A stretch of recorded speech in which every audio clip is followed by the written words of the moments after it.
Allah sabahları böyle çok huysuz, gergin, uykumu almamış olarak kalkıyordum. Evet.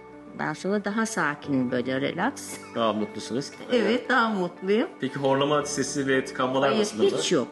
Hatta tuvalette kalkan aile bireylerime söylüyorum, bir ses bir şeye duydunuz mu? Hayır anne diyorlar. İyi, güzel o zaman. Evet.